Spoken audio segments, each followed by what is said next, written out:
You're letting people in, right, Coda? Excellent.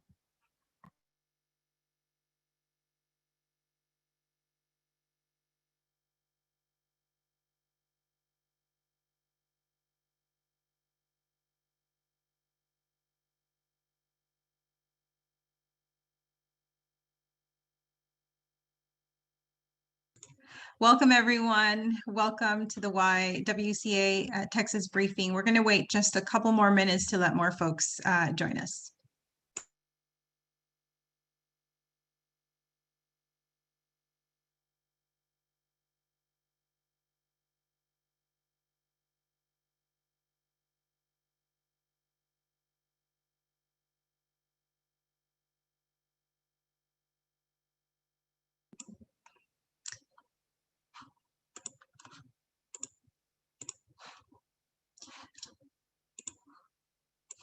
All right, we can go ahead and get started. Welcome again, everyone, to the YWCAs of Texas briefing. Today, the YWCAs have come together to outline our policy priorities for the 2021 Texas legislative session. My name is Coda Rayo Garza, and I'm the Director of Racial Justice and Gender Equity for YWCA San Antonio. In the chat, we will be dropping our PDF of our legislative priorities. We also ask that you drop your questions in the chat. Please add them to the chat. We'll try and answer them throughout or at the end. We have also reserved a question and answer portion for today's briefing. I'd like to introduce you all to our first speaker, Dr. Victoria DeFrancesco Soto. Dr. Soto is an assistant dean for civic engagement and a lecturer at the LBJ School of Public Affairs at the University of Texas in Austin. She's the author of a recent report highlighting the economic impact of the pandemic on women of color. With that, I'll turn it over to Dr. DeFrancesco Soto. Thanks so much, Coda, and welcome everyone. Thanks for joining us. Greetings from Austin. Wish we could be in person, but hopefully soon. So I want to talk a little bit about this report, but also contextualize it, right? So the economic crisis that was spurred by the COVID-19 pandemic has hurt everyone, right? Everybody has been affected by this crisis in one shape or form. However, we know that women across the country have been disproportionately impacted, hence the name, the now popular name of she-cession. Typically, we think of recessions as affecting men, which has traditionally been the case, but this time we see it affecting women. Women lost the most jobs as a result of the recession, and regrettably, they're continuing to lose jobs. The latest jobs reports from earlier this month showed as much. While we're seeing a little bit of a recovery, women are still hurting. So in looking at this landscape of women having this disproportionate impact from the COVID recession, I teamed up with the YWCA to get a better sense of what is going on, how this has been impacting women, and most importantly, what can we do about it, right? So what is the path to recovery? How can we provide tools for resiliency for our women and the families that these women care for? So not surprisingly, we saw that the first hit that women took was loss of jobs. So for many of us women, we're over-concentrated in the service sector. And this was the first thing to go, and it's what is lagging until we get that vaccine in people's arms. But then the other piece of this, and this is really critical, is that for those women who were lucky enough to keep their jobs, many of them had to leave the workforce. They had to quit their jobs because there wasn't childcare. How can you go to work when you have your child at home? Whether they're at home because schools have closed, as we know, a majority of our schools are remote, and our childcare centers for those of our little ones below kindergarten. We know that just here in Texas, 17,000, let that number sink in, 17,000 childcare centers closed. Think about all of the women that translates into. We know before the pandemic, in Texas, we had 2.5 million working moms. how can we provide for these women if we don't have the support resources in place? In the report, and I'll ask Coda to drop it in the chat. It's there's a link to the report. It's a big report, but here are the two takeaways for you. We need to do something about our childcare system nationally and in Texas. And why? Well, because without proper childcare, women can't be maximally effective in the economic space. And it's not just about women. We know, and there's oodles of studies, it's kind of boring, but if you want, read through it, that when we are supporting women through those childcare centers and we have a robust childcare system, it's a return on investment for everyone. You know, women are better able to integrate into the workforce. Families have more income. States, localities have more revenue. It is a win-win. We have less crime. I mean, name a factor, and it is supported by having a strong childcare system. The second piece of the report, which I won't go into here, but I'm happy to address in Q&A, is also thinking a little farther to short to medium term, is we need to figure out how we're going to retrain and upskill our women, because the service sector, it was hit.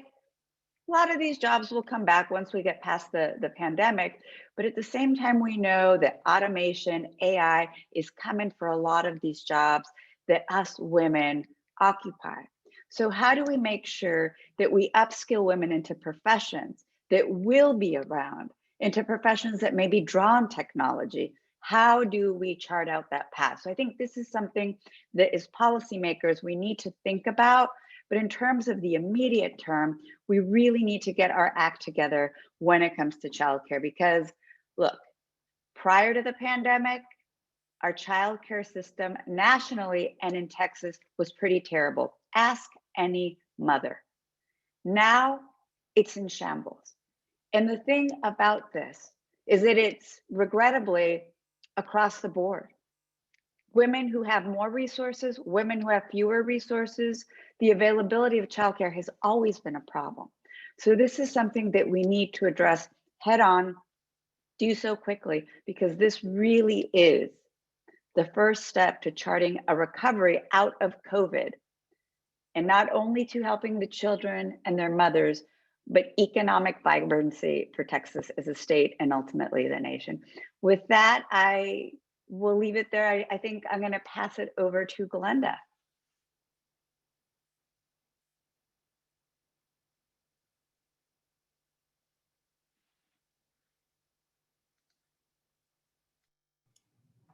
Thank you, Dr. DeFrancesco Soto. I so appreciate your remarks. And you know, YWCAs serve families all across Texas, and they have very diverse needs. But the one thing that resonates loudly across all of our agencies, as you well pointed out, is the importance of childcare.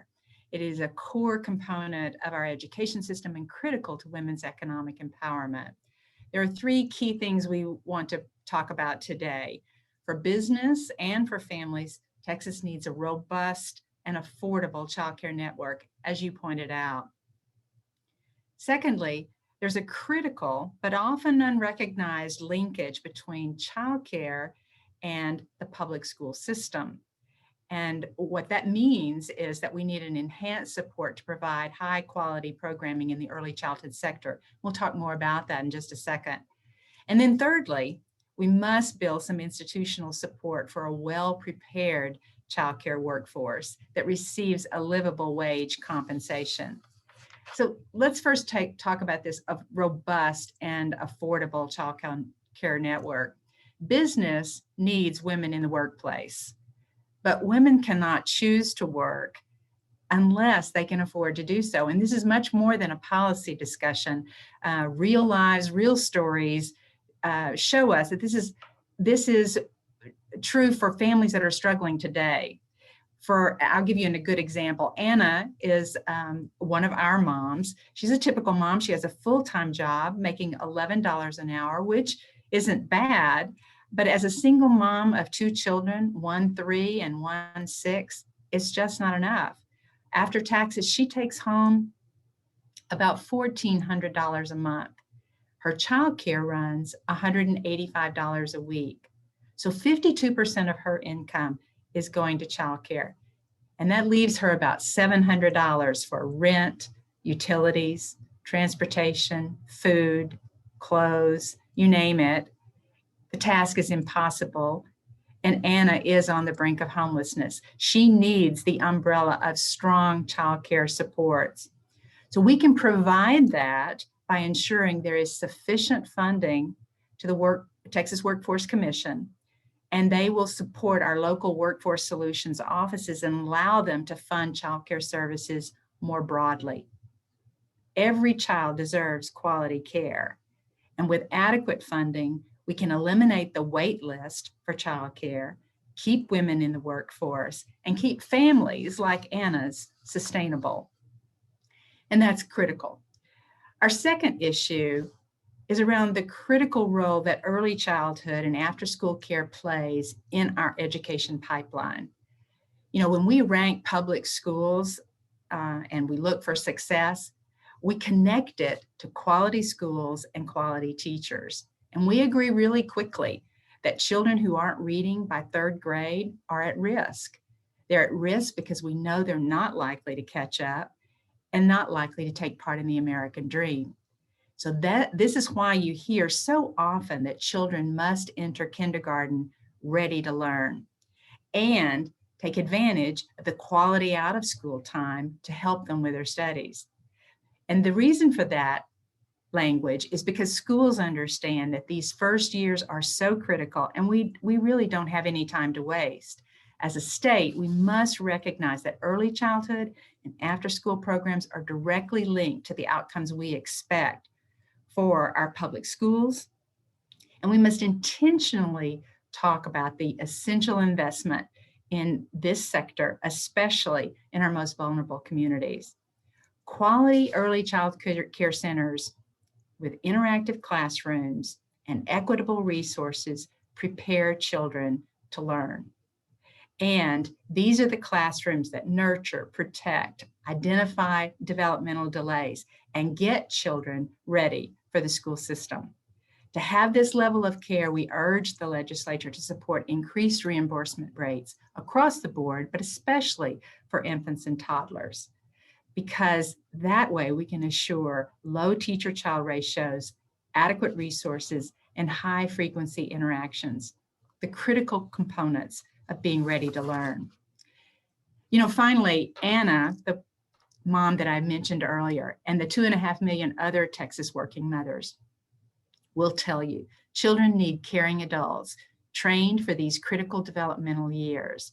And early childhood should not be an entry-level minimum wage responsibility. And yet, as a state, that's exactly where we are.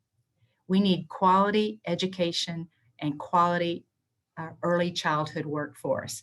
And to get that, we must offer caregivers and educators a living wage commensurate with the responsibility we've given them. We must ensure that they have paid opportunities to participate in professional development and ongoing education. And so we urge you to consider institutional support and funding to improve, recruit, sustain, and support the Texas child care workforce. This is a time to be bold in our commitment to children. We strongly encourage an enhanced investment in early childhood because it's a critical partner in achieving all the other long-term objectives we have for our Texas youth. Early childhood is integral to the economic engine of our communities and the financial sustainability of our families. And there are a lot of other financial barriers and economic considerations that we need to discuss. And to do that, I'm really pleased to welcome and introduce you to my colleague, Francesco Rattray from the YWCA San Antonio. Thank you, Glenda, and thank you to all who joined us today. Childcare is not only about preparing children for school, it's about building a robust workforce in Texas. In fact, all of the policies we are discussing today affect workforce development and economic empowerment for women. As Glenda just shared, high quality childcare empowers women, including the caregivers who provide it, to work and succeed. In a bit, we'll hear about how we can eliminate racial barriers to empower women of color to succeed. And right now I'm addressing equitable employment practices and policies to empower women to thrive and become leaders in their industries. Texas has a Pay Equity Act, and enforcing it can improve economic outcomes for women, particularly women of color. For context, women continue to earn less than men, and the disparity is greater between white, non-Hispanic men and women of color. White women earn 78%, Black women a little over 50%, and Hispanic women less than 50% of what a white man earns. Last year, YWCA San Antonio was fortunate to receive a grant from United Way of Bexar County to raise awareness about the wage gap and how it affects families in San Antonio's communities. The wage disparity for Black and Hispanic women is linked to the high poverty rates in many of our communities, in which households are led by single mothers working low-wage hourly jobs. Texas's Equal Pay Act must be expanded. Here are 2 ways we can make it stronger. A pay equity for all policy would prohibit employers from seeking salary history during the hiring process. And the Fair Pay Act would require employers to provide equal pay for work of equivalent value. Pay equity includes not only equal pay for equal work, but also valuing work typically and historically performed by women with a living wage. This includes childcare, teaching, domestic work, and caregiving for our elderly. Workforce development is another part of the equation. As we heard from Dr. DeFrancesco Soto, the pandemic has wreaked havoc on women's participation in the workforce. Nationally, in December, women were 100% of all job losses. We need policies that expand workforce development training programs that create pipelines for women into higher paying or non-traditional careers in which women can earn more. These include access to college and apprenticeship programs for women in targeted demand occupations, STEM, tech, cybersecurity, in fields where women are underrepresented. All of these policies and practices must be based on a foundation of racial justice. And here to address this, I am honored to introduce my colleague, Dr. Sylvia Acosta from YWCA El Paso.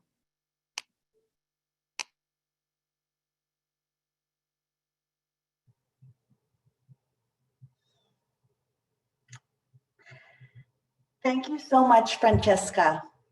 I am proud to be part of a network of YWCAs throughout the state of Texas doing important work that impacts thousands of Texans. Also, for bringing to light that women's issues are economic development and recovery issues. I am incredibly passionate about everything that has been discussed so far today. The importance of childcare and empowering women cannot be understated. And I am here to discuss something equally important. As a leader of an organization representing the collective voices of the thousands of families we serve in Texas, I would like to introduce the discussion on racial justice. According to Reuters, in 2018, the FBI reported a 21% increase in the number of victims of anti-Latino or Hispanic hate crimes. In 2019, El Paso, Texas, experienced the largest attack against people of Mexican descent in recorded history. 23 individuals were murdered at the hands of a white supremacist who espoused fears about caravans entering our country and other hateful rhetoric. In October 2019, YWCA El Paso was called to testify before the House Ways and Means Committee in a hearing where we spoke about the language of hate, its impact on communities of color, and next steps after the attack. The fact that this hearing was called speaks to the impact of hate and racism across the country. Some people may believe that this attack was a one-off, an outlier, or not indicative of the average person's lived experience, but those people would be incorrect. YWCA is not asking for anything radical. We are asking for fairness. We are asking for equality, and we are asking for the better good in all of us to prevail both individually and within our systems. Systems that allow for unequal justice or unequal treatment should not be tolerated in Texas. We must denounce racist rhetoric. We must reevaluate policies and systems that allow anyone, especially people of color, to be treated as less than in America. These include policies on immigration, voting, law enforcement, education, and health. We are here asking the support of Texas legislators on actions that ensure safer interactions and just treatment of all people. No Texan should expect less. These reforms must ensure that dignity and equality are at the center of all legislation. We must treat immigrants with fairness. We must expand access to voter registration, polling places, and increased voter turnout. We must support law enforcement with resources that support an equitable and just Texas. I will now turn it over to my colleague, Naya Diaz from YWCA Austin, to discuss the issues of racial justice and health. Thank you.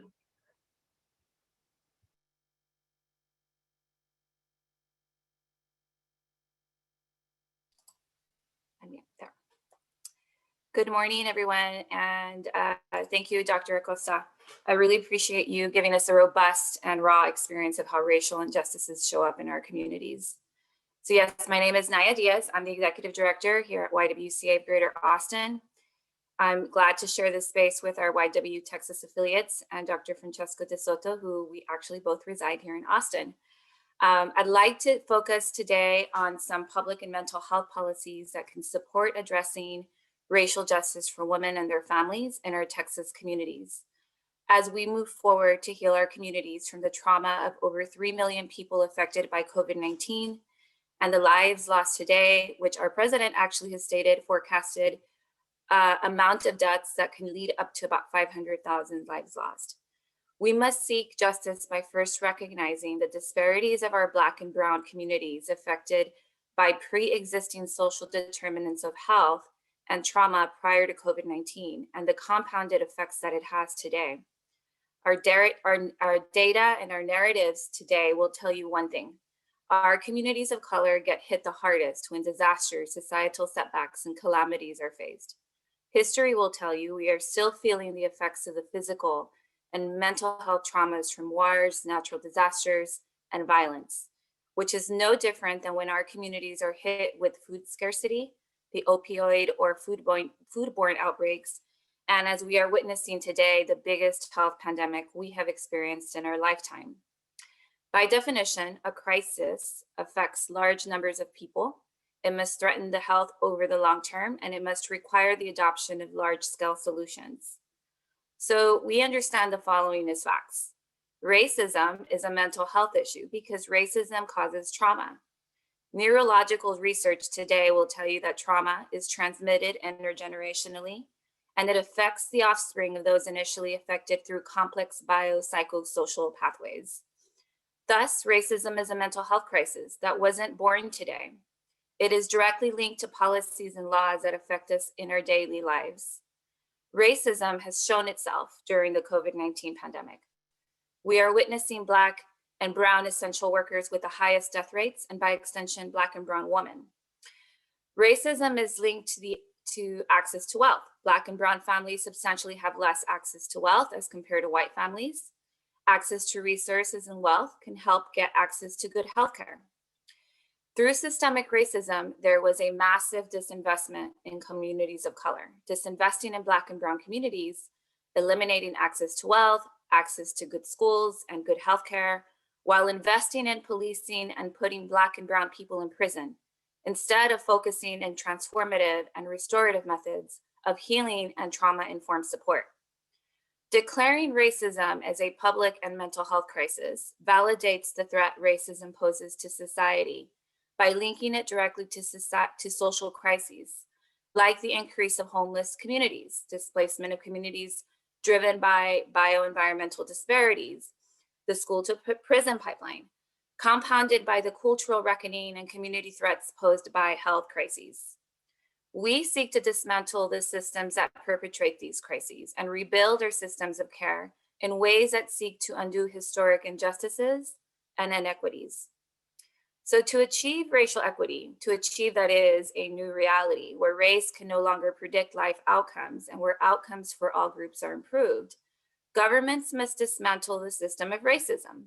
They must provide support, consistently evaluate whether government actions reinforce racism, partner with racial and ethnic minorities to craft solutions, and incorporate a healing process to address the trauma of experiencing racism.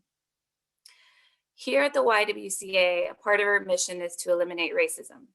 So today we ask Texas leadership to address systemic injustices to our public health sector, standing alongside over 160 cities, municipalities, and institutions across the country, of which 4 are our own Texas cities, declaring racism as a public and mental health crisis. We ask that you prioritize the policies we have laid out in our agenda to begin to chip away at the racial injustices that continue to hurt our Texas communities. So today we had Dr. Francesco Soto in our YWCA Texas sites presented us with some insights and policies needed in our Texas communities. And I'm going to now send it over to final remarks. Please welcome back my colleague, Coda Rayo Garza, Director of Racial Justice and Gender Equity for YWCA in San Antonio. Thank you so much, Naya, and thank you all. On behalf of Terry Broussard-Davis, the CEO of YWCA in Houston, who's not able to join us today, it's my honor to deliver the closing remarks. Today marks an important day for the YWCAs of Texas. We've come together in support of this policy agenda because our mission drives the work that we do, and the work that each of us does in our community. And the policies that we've talked about today with you are so central in realizing our mission. They are the policies that will benefit some of the most vulnerable among us, especially women of color. And we need your help to make them a reality. Our work will not stop until justice just is. You can count on us for the expertise we've each gained serving our communities, serving your constituents. And I hope that we can count on you to move these policies forward to support women, children, and families of Texas. And with that, we'll move over to the question and answer portion of today's briefing. Please feel free to drop some questions in the chat if you have any. It looks like we have a question here from Mihaela Plisa. Relating to your childcare priority, last session, Representative Ray Lopez filed HB 4753 relating to a study of the cost of childcare in comparison to family income. The bill passed the House and died in the Senate. You've refiled an improved version of this bill to include the quality in the study. This is meant to identify childcare deserts, yes, which we, YWCA San Antonio, have identified those within our area, the wage gap and other challenges for parents. Do you have any bills or bill ideas you're looking to file? Yes, absolutely. We can definitely connect with you on that. I can hand it over to Glenda or Francesca if there's something in particular that you'd like to highlight.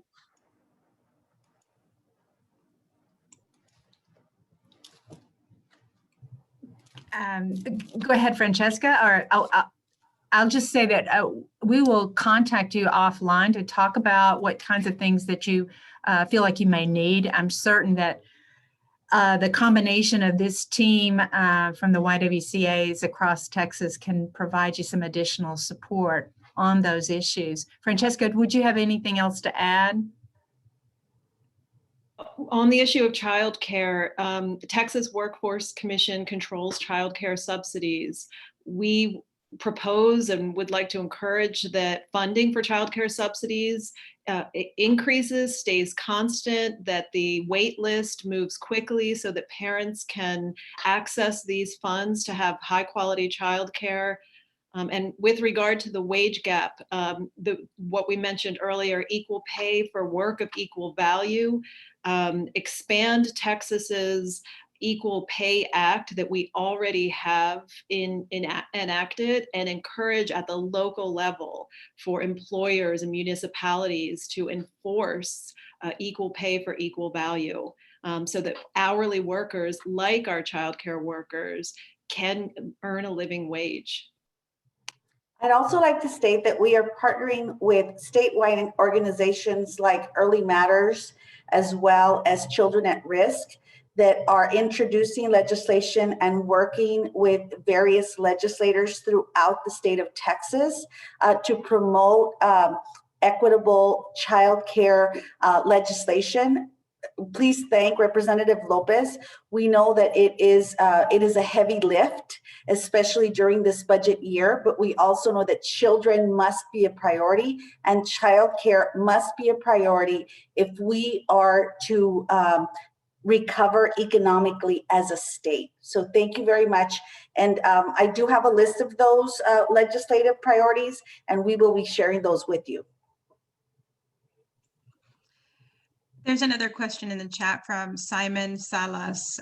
He's asking, who are the state legislators that are advancing our legislative priorities? Simon, this is historic. Today is a historic day because today we are coming together united for the first time to share with you all, with the legislature, our priorities.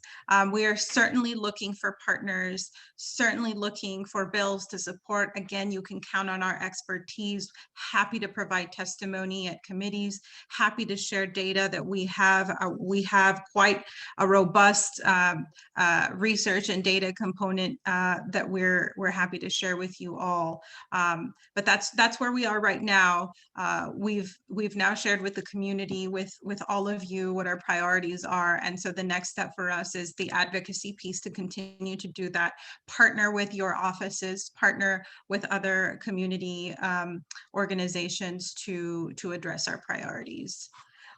It looks like there is another question from Teresa Myers. I would like to make a special ask. All of the issues you noted are only emphasized to a single mother of special needs child. My ask is that this can be highlighted and mentioned in your ask, particularly with the statistics showing an increase in autism diagnosis in our children.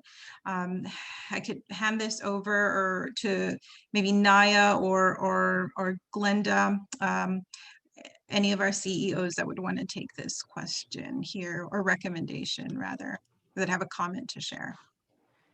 Absolutely. I think this is a very key point, is that what we see in our own centers across Texas is the increasing number of children with special needs that need to be addressed, and that need to be addressed through the funding sources, because they do often require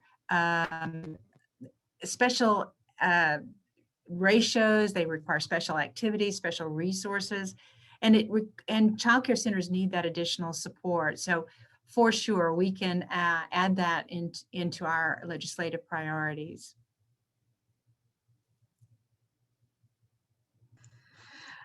All right, it says that someone mentioned that, from Sharon Murphy, someone mentioned that 100% of jobs lost during COVID were women, correct? Could I get a link to the data? This was Francesca. I'll hand it over to her. And I think she was pointing to a point in time data. So I'll let her speak to that. Yes, That's a national statistic that 100% in December only 100% of the job losses were women. I can find a link in a moment. It's been quoted in multiple locations. So I will find that and share that with you. And the job losses are due to their net losses due to women leaving because their children need support, and also getting laid off. So as soon as I'm able in a moment to put in the chat a link to that information, I will get it for you. Yes, and I will also add that here in San Antonio, we do have data supporting or telling us that as of October, there had been 44,441 Latinas in particular that have left the workforce. So obviously, part of the she-cession, part of the economic impacts of the pandemic. Are there any other questions that anyone has? Melissa, if we'll drop again the link to our agenda along with the link to the bios. Please feel free to reach out with any questions. We'll connect folks with the appropriate point of contact. But if there aren't any more questions, we want to thank each of you. We want to thank representatives from our legislative offices, representatives themselves who joined us today, community partners and funders who were a part of our briefing today. We look forward to working with all of you, and please stay tuned. You'll be hearing more from us. Take care and have a good. Hold on, I think Dr. Acosta was going to add something. She popped up for a second, maybe not. Yes. Yes, in response to Olivia Lewis, we are tracking HB 1026 as we are concerned that it's going to impact voting. So that is something that I would like to put on your radar.